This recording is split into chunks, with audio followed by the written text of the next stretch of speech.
जिस सत्य अहिंसा के रास्ते को न जाने कितने देशों ने अपनाया, न केवल अपनाया बल्कि ऐसी क्रांति पैदा उन देशों में हुई कि देश आजाद हो गया। वहां पर आज भी दुनिया में सत्य अहिंसा का रास्ता लोग अपना रहे हैं। हमारा वो देश है जिसने शांति का पैगाम न केवल भारत में दिया बल्कि दुनिया में भी दिया।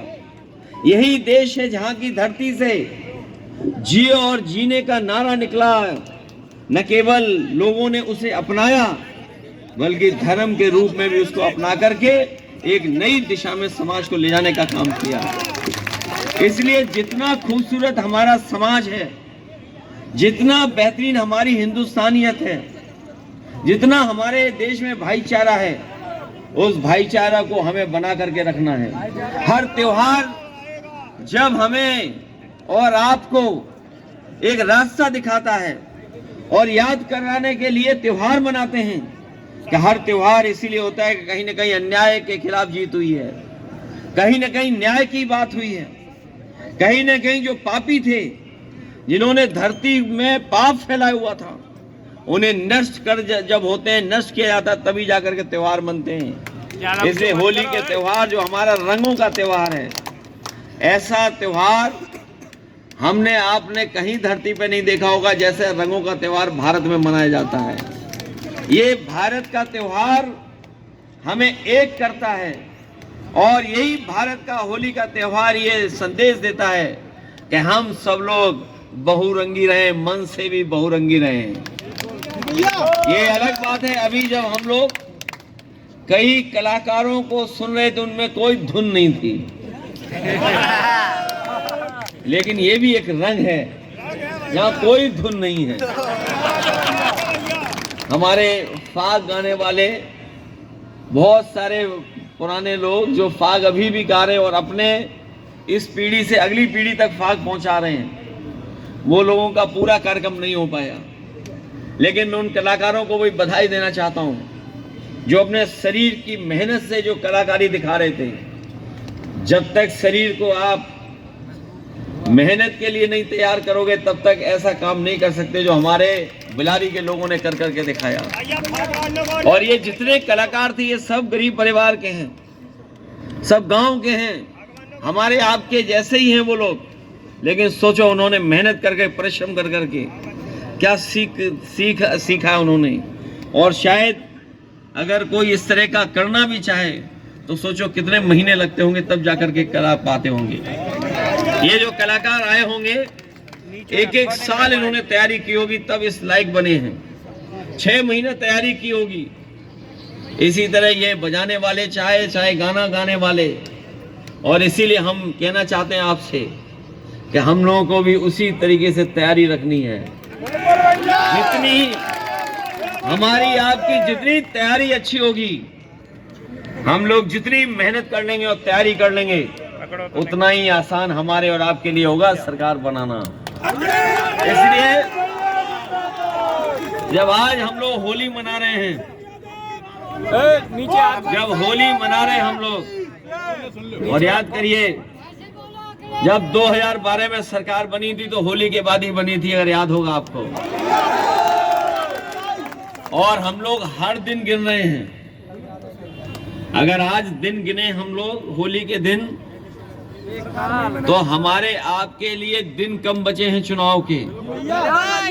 उत्तर प्रदेश में 403 विधानसभाएं हैं और अगर गिनती करोगे तो दिन कम है, विधानसभाएं ज्यादा हैं। इसलिए हम लोगों को मेहनत और ज्यादा करनी है। यहाँ आसपास के लोग तो अपने आप जिता देते हैं, क्योंकि यहाँ के लोग सब समाजवादी हैं। लेकिन आज के दिन हम लोग संकल्प लें कि जितनी बड़ी जीतें हुई हैं उससे बड़ी जीत आने वाले समय पर हो समाजवादी लोगों की, और सरकार यहीं से बनना शुरू हो, सरकार यहीं से बनना शुरू हो। हमारे आपके लिए चुनौती बड़ी इसलिए है क्योंकि अभी अभी हम लोगों ने इन्हें हराया है। याद रखना आप लोग, हम लोगों ने उन्हें हरा लिया, इसलिए हमारी आपकी चुनौती बड़ी है। वो कैसे हारे हैं वो जान गए हैं, इसलिए अब हम लोगों को बहुत तैयारी के साथ और पीडीए की ताकत के साथ हम लोगों को एकजुट होकर के इनको दोबारा हराने का काम करना है। और ये पीडीए का नारा तो ऐसा है कि हर जगह फिट हो जाता है। पीडीए के नारे से हर व्यक्ति जुड़ा हुआ है। कई बार लोग सवाल पूछते हैं कि बताइए समाजवादी पार्टी के लोग शंकराचार्य जी के साथ क्यों खड़े हैं। हमने कहा कि हमारे पूजनीय शंकराचार्य जी सरकार से पीड़ित हैं, दुखी हैं और उन्हें अपमानित किया जा रहा है, इसलिए पीडीए उनके साथ हम सब लोग मिलकर के।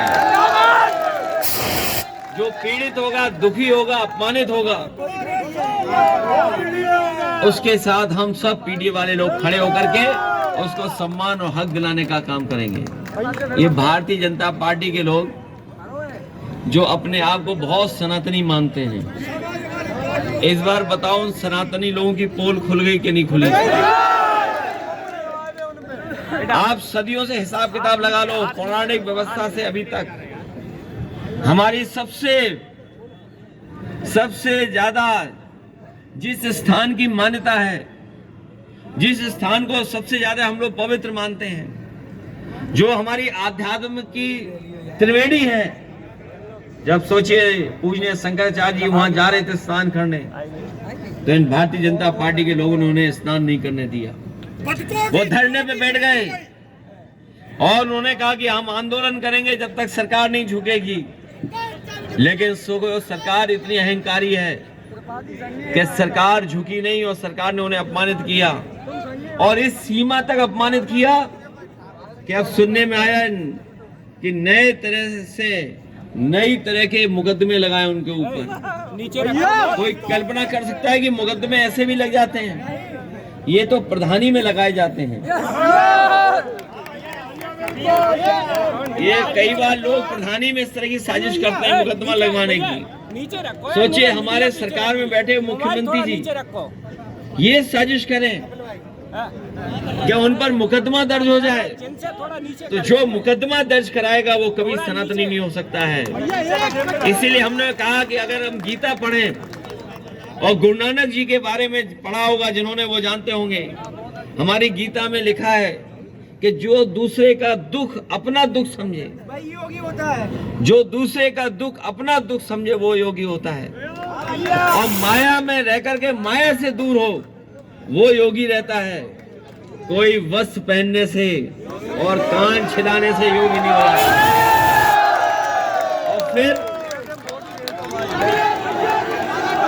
वो शंकराचार्य जी का सर्टिफिकेट मांग रहे थे, वो शंकराचार्य जी का सर्टिफिकेट मांग रहे थे और उन पे अपना सर्टिफिकेट है ही नहीं योग का। योग की परीक्षा हुई होगी, आपने देखी होगी टीवी पर।